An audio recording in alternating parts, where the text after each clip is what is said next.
今日からこのクラスの担任になるグレートティーチャー鬼塚だ。よろしく。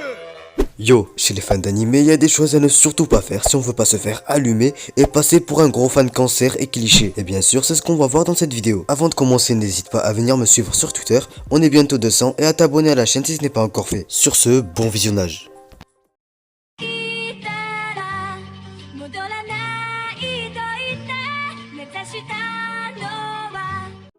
Alors moi ça de mon côté, si tu confonds manga et animé, j'en ai rien à foutre, mais on trouve encore des gens qui font l'erreur, ce qui peut attiser la colère de certains. Mais cette méprise a une origine bien précise. Durant les années 80-90, l'époque de l'arrivée des animés en France, les médias utilisaient le terme manga pour défoncer les séries abrutissantes, violentes ou bas de gamme. Fixons les choses pour de bon. Un manga c'est une bande dessinée, tandis qu'un animé c'est un terme assez large pour désigner les œuvres d'animation, comme les séries ou les films d'animation.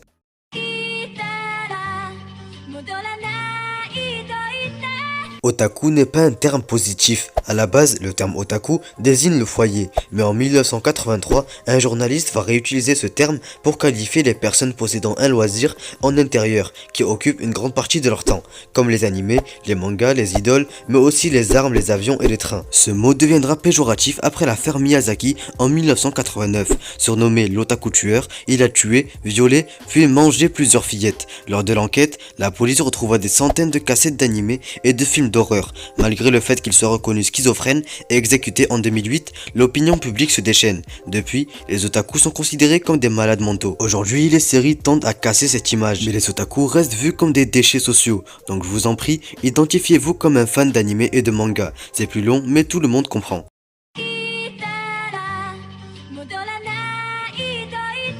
C'est en lien avec les points précédents, évitez d'utiliser des mots japonais, surtout si c'est pour mal les utiliser. C'est l'exception autorisée quand ça appartient à un genre spécifique, par exemple un genre d'œuvre, comme shonen ou seinen. Sinon, balancez pas des konnichiwa ou des kawaii, ça témoigne juste de votre vision réductrice et éclatée de la langue. Bah toi si tu le fais bâtard, tu dis pas sayonara à la fin de tes vidéos.